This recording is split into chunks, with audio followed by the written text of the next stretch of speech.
Les decía que comenzamos una nueva serie de enseñanzas para los días miércoles y la idea es hablar un poquito de eso que en teología se conoce como la escatología.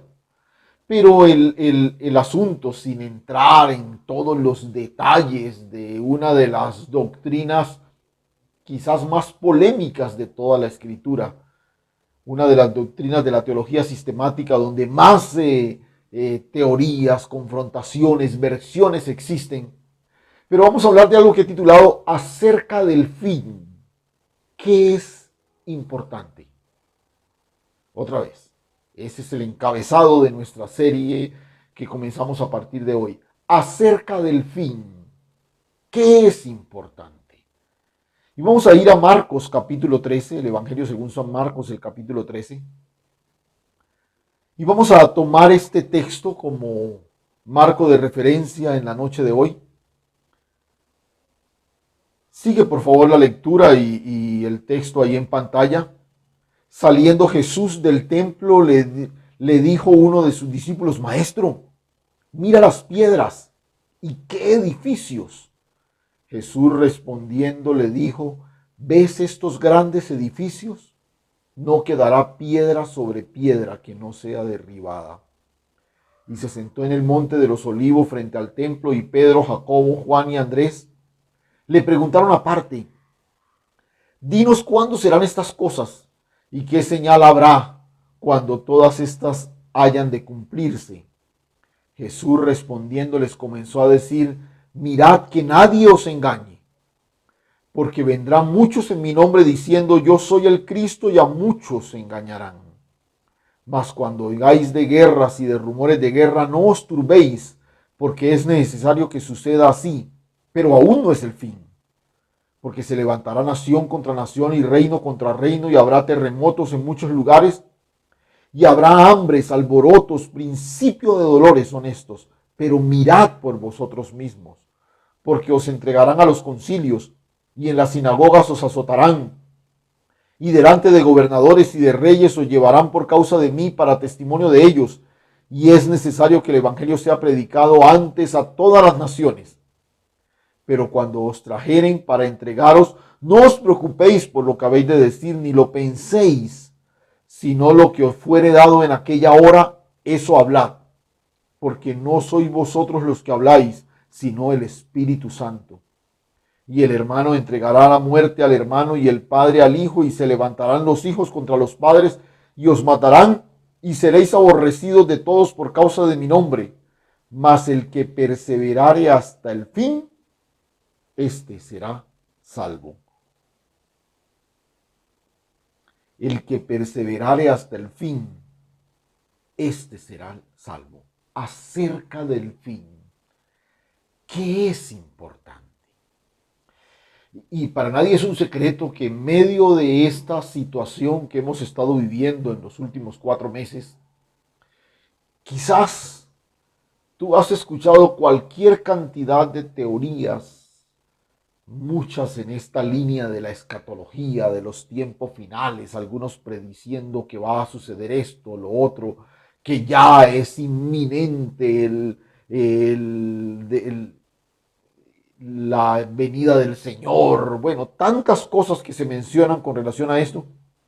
Pero es muy interesante que este es uno de los que los estudiosos llaman quizás el discurso más escatológico, el discurso más dirigido al tiempo del fin que Jesús compartió con sus discípulos. Este es probablemente uno de los pasajes más estudiados de toda la Escritura. Y quiero, repito, en los próximos días mirar algunos detalles con relación a él. Este es un diálogo que se da en la última semana de Jesús. Y el punto de convergencia, el elemento sobre el cual se genera el diálogo es precisamente el templo. Y el templo fue muy importante para la cultura judía, pero esa última semana tomó un protagonismo especial en la vida de Jesús. Recuerda, el Señor entra a Jerusalén, lo que conocemos como el Domingo de Ramos, y esa entrada triunfal termina ¿dónde? Termina precisamente en el templo. Ahí desaloja de manera violenta, dramática a los que se encuentran ahí. Pero es al interior de ese templo, por ejemplo, que observa y exalta la ofrenda de aquella viuda en contraste con los ricos que dieron lo que les sobraba. Y es en el templo donde se dan las últimas confrontaciones con los religiosos, con quienes libró un pleito a lo largo de todo su ministerio. El templo es el elemento que genera el diálogo con relación a los discípulos. Los discípulos salen, ven la majestuosidad arquitectónica del templo y entonces hacen un comentario de admiración y el Señor aprovecha para, con base o a raíz de ese comentario, articular todo este discurso que acabamos de leer. Indiscutiblemente el templo, que el que menciona el texto es el que se conoce como el templo de Herodes, porque fue él quien financió su construcción. Este templo tenía o generaba mejor, una fascinación a cualquier persona que lo observaba. Para todo judío su templo era motivo de orgullo y fue la obra más importante de Herodes. Herodes no era querido por el pueblo judío y el construirles el templo fue como su manera de congraciarse con ellos.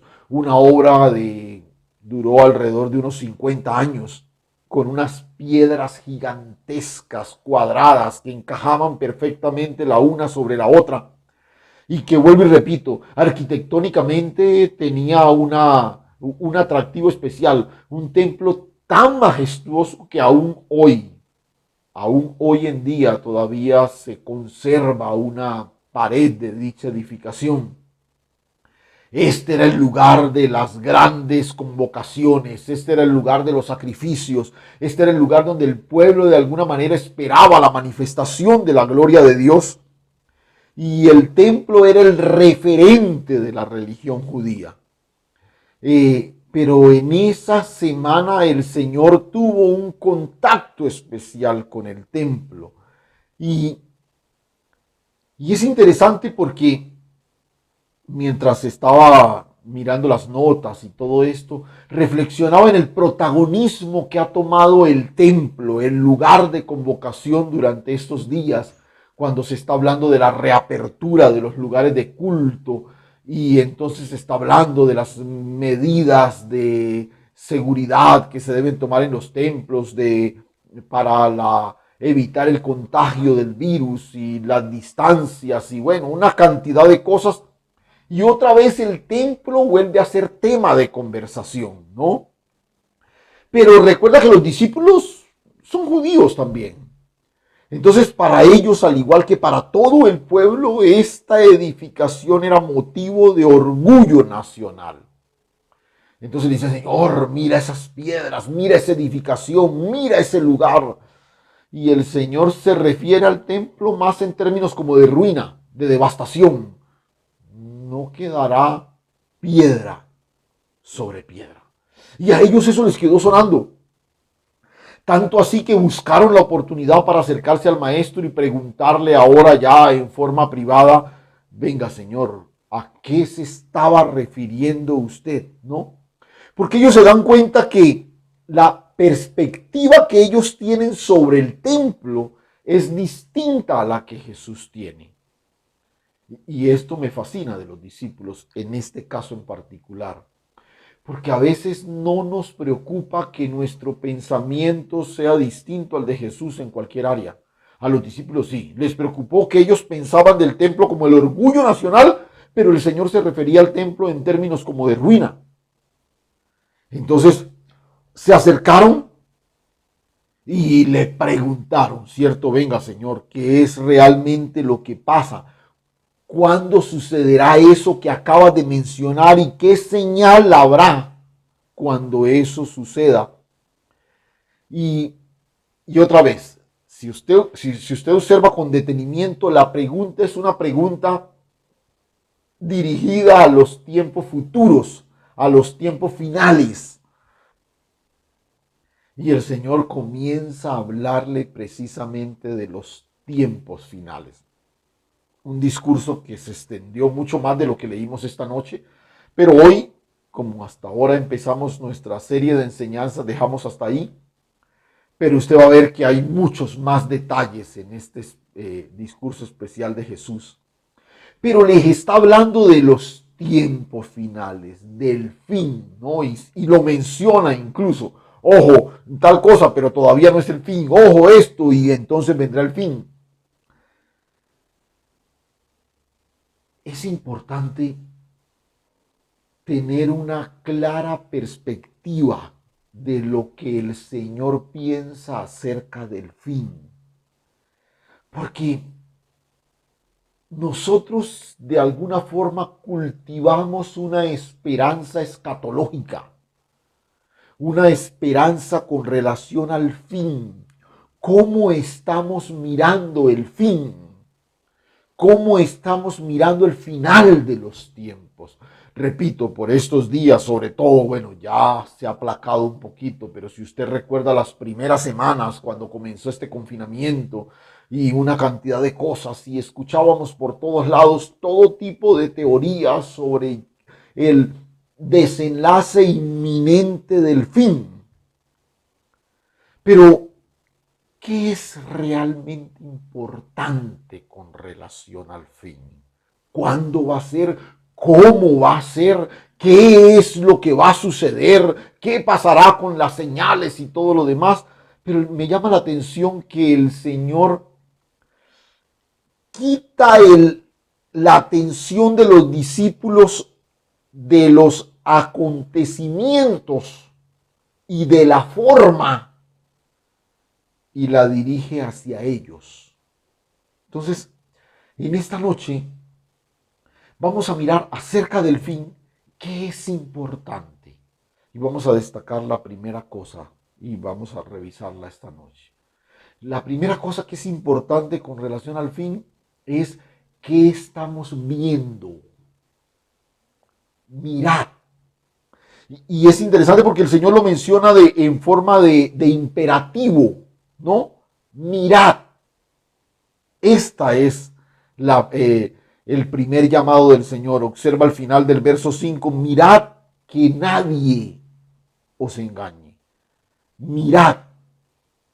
La primera cosa importante con relación al fin es qué estamos mirando, qué necesitamos mirar. Mirad. Y si lo importante es mirar, mencionémoslo en forma imperativa, como lo declara el Señor, si lo primero es mirar, el llamado importante del Señor para la época de los discípulos y que es mucho más relevante para nosotros hoy, es mirad. ¿Mirad qué? ¿Qué? Y básicamente quiero centrar la atención en las dos cosas que el Señor menciona que debemos mirar. La primera cosa, repito, la encontramos allá en el verso 5. Mirad que nadie os engañe. Y esta es la primera cosa. Si yo estoy tratando de pensar en la esperanza escatológica, ¿cómo será el desenlace? ¿Será que esto que estamos viviendo tiene algo que ver con el fin de los tiempos y todo lo demás? La primera advertencia del Señor cuando levantamos nuestra mirada hacia el futuro es, ojo, mira que nadie te engañe. Mira que nadie te engañe. Dicho de otra forma, tener una correcta visión escatológica es tener claro que en la medida en que nos acercamos al fin, si algo se multiplica, es el engaño. El engaño. ¿Por qué? Porque Satanás es padre de mentira y en la medida en que nos acercamos al fin, él sabe que su tiempo, o presiente que su tiempo se acorta, ¿sí? Y por eso la mentira que tuvo su origen en el Edén, con el paso del tiempo se ha venido multiplicando. Y si algo nos advierte la Escritura es que con el paso del tiempo el engaño se multiplicará. En los postreros días el engaño se multiplicará. Habrán hombres engañadores, amadores de sí mismo. Los discípulos están fascinados con el templo, tienen su mirada puesta en esa majestuosa edificación. Y entonces el Señor les dice, ojo, miren que nadie los engañe. Y en ese llamado a mirar que nadie nos engañe, menciona algunos aspectos que son bien interesantes. Dice, vendrán muchos en mi nombre diciendo yo soy el Cristo y a muchos engañarán. Usted y yo vivimos en una realidad construida sobre mentiras. Destrucción, guerra, alborotos, las famosas informaciones mentirosas y noticias mentirosas y todo este tipo de cosas. Todo ese contexto en el que nosotros nos movemos es un contexto elaborado, construido con la multiplicación del engaño. Pero dentro de esa multiplicación del engaño se destacan algunos aspectos que son fundamentales. Y el primero que el Señor menciona, dice, ojo, vendrán muchos en mi nombre diciendo yo soy el Cristo y a muchos engañarán. Dicho de otra forma, el engaño más peligroso es el engaño, y entiéndame lo que voy a decir, es el engaño que se hace en nombre de Cristo. Digámoslo así, es el engaño que surge dentro de nosotros mismos, dentro de la misma iglesia. Vendrán muchos en mi nombre y a muchos engañarán. Y nota la reiteración del término muchos. O sea, vendrán muchos en mi nombre y a muchos engañarán. Engañarán a muchos. La más peligrosa de las artimañas de las tinieblas son los engaños que incluyen a la persona de Cristo Jesús. Aquellos que en nombre del Señor están ahora prometiendo cosas, diciendo cosas, desviando la atención de la gente, levantando expectativas mesiánicas que no corresponden a la verdad revelada. En épocas de calamidad, de necesidad, de problemas, encontramos tantas personas aprovechándose de la ingenuidad de las personas, de la comezón de oír que hay en tantas personas. Y estos engaños en el nombre de Cristo hoy se ven multiplicados con mayor frecuencia. Aquellos que solamente explotan la necesidad de las personas en nombre de Cristo. Aquellos que simplemente buscan su reconocimiento, su renombre, usando el nombre de Cristo. Y este es, o mejor, una situación como la que hoy vivimos, se constituye en un caldo de cultivo para este tipo de proliferación sectaria. Cuando tú observas algo que viene de afuera, que pretende engañarte, tú fácilmente lo identificas. Pero cuando se levantan tantos en nombre del Señor, diciendo esto, proclamando aquello, declarando esto, anunciándote esto, que vendrá esto, lo otro, el asunto se torna mucho más complicado. Y aquí es donde viene el primer llamado del Señor. Si queremos cultivar una esperanza escatológica que de alguna manera esté conectada con lo que Dios ha diseñado para nosotros, la primera cosa que tenemos que estar pendiente es del engaño. y el engaño precisamente en nombre del Señor que muchos que vemos por todos lados en días como como estos que estamos viviendo.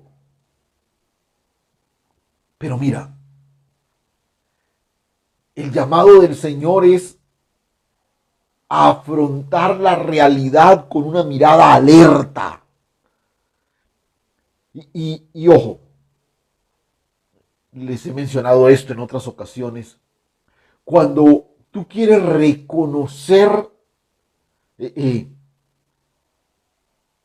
el, la falsedad, por ejemplo, la persona que se vuelve experta en identificar los billetes falsos, lo que hace es familiarizarse con el verdadero.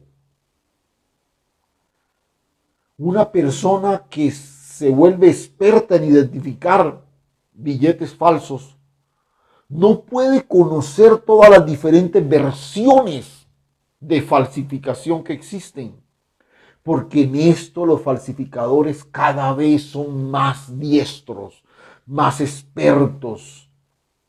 Pero ¿cómo adquiere pericia esa persona para identificar las falsificaciones que lleguen a sus manos? Familiarizándose con el verdadero, sus texturas, sus trazos, sus leyendas, todo lo que el verdadero, el billete verdadero tiene para que cuando sus manos puedan detectar algo que no corresponde al que él conoce, lo puede identificar fácilmente. De eso se trata. Tú solo podrás identificar a aquellos que pretenden engañarte en nombre de Cristo si cultivas una comunión íntima y personal con Cristo. Porque entonces el Cristo que te habita va a poder denunciar, va a poder rechazar cualquier imitación barata que viene en su nombre pretendiendo engañarte. El llamado de Jesús a sus discípulos es que pongan sus ojos en lo realmente importante. La iglesia de hoy necesita recibir esta exhortación de parte de Dios. Dejamos que nuestra mirada se pierda en el horizonte y el enemigo sigue disfrazando sus engaños de una manera y otra. El mismo enemigo que inspiró a los gabaonitas para engañar al pueblo dirigido por Josué, sigue moviéndose hoy en medio de las dificultades, en medio de los problemas, en medio de las necesidades de la gente, para mostrarnos un Cristo que se adapte a lo que yo quiero y no que sea la manifestación del Padre eterno. El Señor sigue hablándonos hoy. Mirad que nadie os engañe. También menciona las guerras, los rumores, en otro de los evangelios habla de las pestes, hambres, alborotos. Dice, ojo, estas cosas están ahí, indiscutiblemente hacen parte de todo el cúmulo de señales que están anunciando el fin. Pero no te dejes seducir por señales. El fin no lo determina una calamidad, una peste, una pandemia, una guerra. El fin está determinado en el cumplimiento de su propósito. Estas situaciones como las que hoy estamos viviendo son los gritos del cielo para invitar a la humanidad a que vuelva sus ojos al Creador. No te dejes engañar. Hay algunos expertos en leer la realidad desde las señales, no desde la escritura. Yo debo leer la realidad desde la escritura, no desde las señales que hay a mi alrededor. Otra vez, indudablemente, las señales me alertan. Las señales me invitan a mantenerme dependiente del verdadero. Pero no pueden determinar mi visión escatológica. Mira que nadie te engañe. Y la segunda cosa que menciona el Señor ahí la vemos en el versículo 9. Pero mirad por vosotros mismos porque os entregarán a los concilios y en las sinagogas os azotarán, y delante de gobernadores y de reyes os llevarán por causa de mí para testimonio de ellos. La primera es, mira que nadie te engañe. Pero el segundo llamado es, mirad por vosotros mismos. Nuestra mirada vigilante no solamente debe ser al exterior, sino que también debe ser al interior de nosotros mismos. Este aspecto es fundamental. Y aquí el énfasis de mirar hacia nosotros mismos es porque nuestra vida se constituye en momentos como estos en el testimonio de la gloria de Dios. ¿No? Dice, os llevarán delante de gobernadores y de reyes y os llevarán por causa de mí para testimonio a ellos. Revisar mi interior, revisar mi conducta interior es fundamentalmente por razón de testimonio, por razón de testimonio. Y todo eso es permitido para testimonio a ellos, dice el Señor.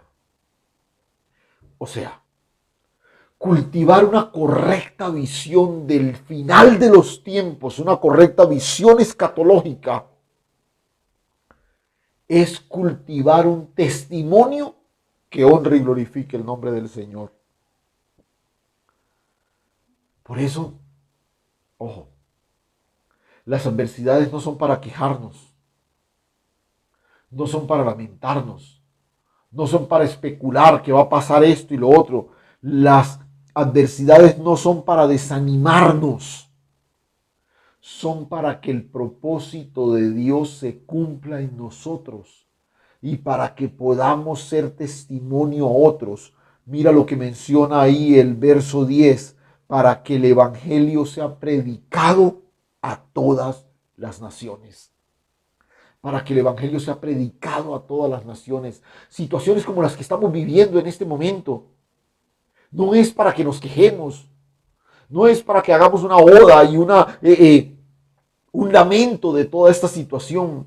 Es para que miremos a aquel que está en medio de esta situación agobiante y podamos ser testimonio a él y predicarle la grandeza y la esperanza que está contenida en la buena nueva del Evangelio. En medio de las situaciones difíciles que vivimos, el Señor nos hace un llamado a mirar para no ser engañados, pero mirar al interior de nosotros mismos. Y aprovechar en medio de esta situación, no perder oportunidad para que el Evangelio pueda ser predicado. Este es un mandato que no podemos dejar de obedecer. Y es interesante que el Señor nos llama a mirar por nosotros mismos. Y de antemano nos está advirtiendo que, a ver si lo puedo expresar de la forma correcta, que nuestra condición de discípulos no va a ser aplaudida por nadie, ni siquiera por el mundo religioso. O sea, un verdadero discípulo que tiene una comunión con el verdadero Hijo de Dios, no con las versiones editadas de él, pero un verdadero discípulo que cultiva un testimonio interior de la manifestación del Señor, no va a cosechar ni el aplauso del sistema ni el aplauso del mundo religioso. Nota, lo dice claramente, o se entregarán a los concilios, en las sinagogas, o se azotarán. O sea, el mundo religioso no te va a aplaudir, pero también te llevarán ante los gobernadores, ante los reyes. Y cuando estés ahí, vas a llegar ahí por razón del testimonio de aquel que te habita. Escucha. A ver, sí. El asunto en medio de situaciones como estas, cuando caminamos hacia el fin, El desafío no es preservar nuestra integridad personal. El desafío es preservar el testimonio de quien nos habita. Ese es el verdadero reto. Yo no vivo ocupado en salvaguardar mi integridad física. Otra vez, tampoco estoy haciendo una invitación a andar arriesgándonos y una cantidad de cosas. No. Pero mi preocupación no es mi integridad física. Mi gran preocupación debe ser mi integridad espiritual.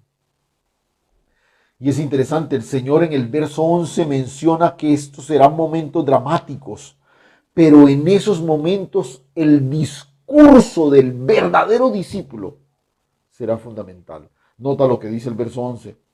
Pero cuando os trajeren para entregaros, no os preocupéis por lo que habéis de decir, ni lo penséis, sino lo que os fuere dado en aquella hora, eso hablad, porque no sois vosotros los que habláis, sino el Espíritu Santo. Y esto es fascinante, esto es fascinante. No podemos, no te preocupes por tu discurso verbal, preocúpate por tu impacto testimonial. Porque si tú estás ocupado en preservar la integridad espiritual, cuando estés abocado a tener que hablar, el Espíritu Santo lo hará a través de tu boca. Cuando yo miro por mí mismo,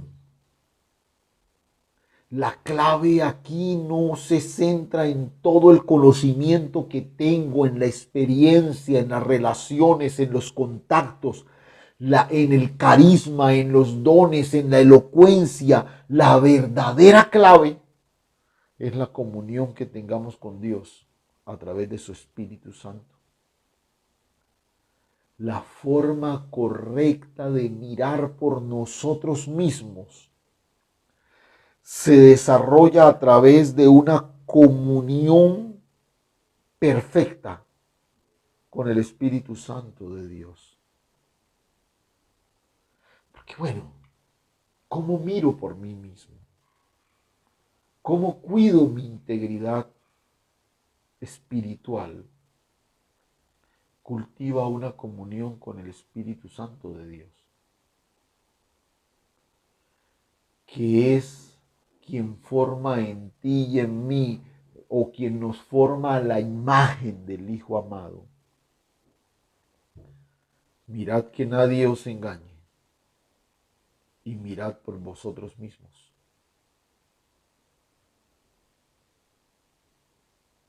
Cuando hablamos acerca del fin, la primera cosa que el Señor menciona como importante, como trascendente, es mirad. Mirad. Que nadie te engañe. Y mira un diligente cuidado por ti mismo. ¿Dónde está nuestra mirada? Estamos mirando las cifras, estamos mirando los tiempos, estamos mirando los desastres naturales, estamos más preocupados por esto, por aquello, estamos más preocupados por las necesidades, por las profecías del uno y del otro. No, mira que nadie te engañe y mira por ti mismo. Esta es una generación preocupada por sus logros, por sus sueños personales, por sus alcances individuales. Esta es una generación más preocupada por un Cristo que pueda satisfacer mis necesidades. Esto está en la misma línea de lo que el apóstol Pablo le dijo a su discípulo Timoteo cuando en forma casi que urgente lo llama y le dice: Timoteo, mira, Ten cuidado de ti mismo y de la doctrina. No permitas que algún engaño doctrinal te aparte de la verdad de Dios, pero no permitas que lo que se incuba dentro de ti te desconecte de su propósito eterno. El llamado del Señor nos debe llevar a un profundo examen para descubrir bajo la soberanía de quién estamos viviendo, para saber exactamente lo que estamos mirando. Seguimos cultivando, anhelando, incluso proclamando una versión editada de un Mesías que se ajusta más a lo que yo quiero,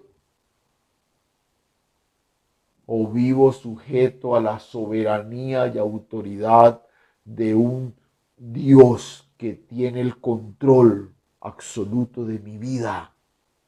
Escúchame. Vendrán muchos en mi nombre y a muchos engañarán. No te confíes de una versión cristiana o una versión de Cristo que evada la cruz, que va a completar con él los sufrimientos de la cruz. Hoy tenemos un evangelio más cosmético que ético. Hoy tenemos un evangelio que se centra más en nosotros y dejó de gravitar en torno a él. Hoy tenemos un evangelio que tiene una serie de directrices para suplir mis expectativas, que para formar en nosotros la imagen del Hijo amado. Escúchame, no aceptemos la versión barata de una oferta de promoción, como parece ser la presentación del Evangelio hoy. No permitamos ese engaño.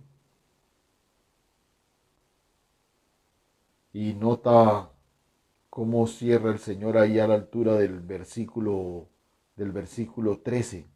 Seréis aborrecidos de todos por causa de mi nombre, mas el que perseverare hasta el fin, ese será salvo.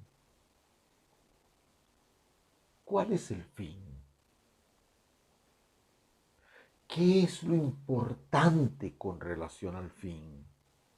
¿Qué hay en la visión esperanzadora que debo tener del fin? Y la primera cosa que el Señor nos recuerda esta noche es el llamado a mantener una mirada vigilante hasta que nos encontremos cara a cara con el Rey de Reyes y Señor de Señores. El llamado del Señor es que mientras transitamos por este mundo, no dejemos de mirar con detenimiento lo que el enemigo hace procurando engañarnos. El llamado de nuestro Señor es a transitar por el mundo sin dejar de mirar al verdadero, sin apartar nuestra mirada de la gracia y el favor de Dios que nos sostiene. No te dejes descrestar por el templo, como le sucedió a los discípulos en ese día. No te dejes descrestar por las tendencias de hoy. No te dejes descrestar por los llamados insistentes de pseudomesías que apuntan solamente a nuestra realización.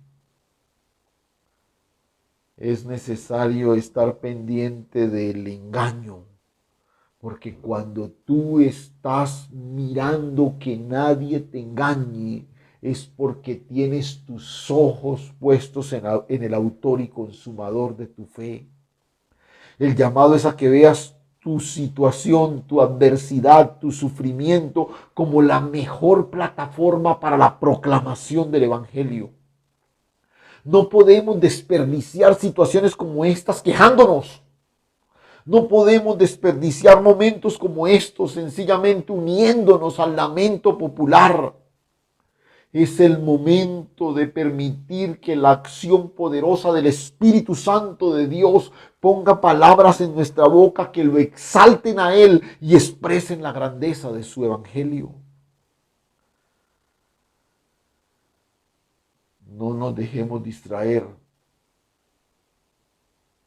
por una agenda que gira en torno a nuestra complacencia. Es el momento de vivir una profunda espiritualidad que nos conecta con el verdadero y que nos pone en una comunión perfecta con el Espíritu Santo de Dios. Llegó la hora de posicionarnos como creyentes maduros, que no andan a merced de cualquier engaño, incluso aquellos que surgen al interior de nosotros, aquellas fórmulas de éxito que nos venden hoy, disfrazadas con 2 o 3 versículos. Es hora de poner nuestra mirada en el propósito de Dios y ver circunstancias como las que estamos viviendo como la gran oportunidad del cielo para proclamar la grandeza del Evangelio. Acerca del fin, ¿qué es importante? Mirad, mirad, mirad qué, que nadie te engañe, ni de adentro ni de afuera, pero mirad también por ti mismo. No te preocupes, ¿cómo va a ser el Armagedón? No te preocupes, ¿cómo será el color del cielo ese día? ¿Qué va a suceder con el mar? ¿Qué va a suceder? No, no, no, no. Preocúpate porque tu ser interior esté en perfecta comunión con el Dios de la gloria y que tu vida sea un nítido testimonio de la grandeza de quien te habita. Cierra tus ojos un momento y vamos a orar. Padre, gracias, Señor.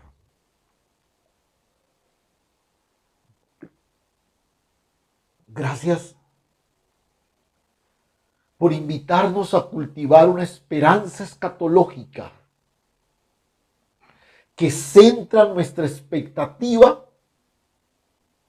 en lo que tú declaras como importante, Señor. Hoy hay un sector de la iglesia más preocupado por identificar al anticristo que por cultivar una comunión cercana y profunda con el verdadero Cristo. Hoy hay personas desarrollando teorías sobre lecturas de tiempos y de desastres y de guerras y de tantas cosas, pero que han dejado de ver en su vecino el verdadero campo de misión que finalmente nos conducirá al fin. Permítenos perseverar, Señor, hasta el fin. Permítenos mantenernos fieles, Señor, con la mirada enfocada en el autor y consumador de nuestra fe. No nos permita, Señor, por andar seducidos por tantas cosas que se presentan a nuestro alrededor, desviar nuestros ojos de aquel en quien debemos mantener todo el tiempo nuestra visión. Gracias, Señor. Gracias, mi Padre Celestial. Permítenos cultivar una esperanza escatológica que realmente exalte al Señor de la historia, que finalmente eres tú, oh Dios. Gracias, mi Padre Celestial. A ti toda la gloria y toda la honra en Cristo Jesús. Amén y amén.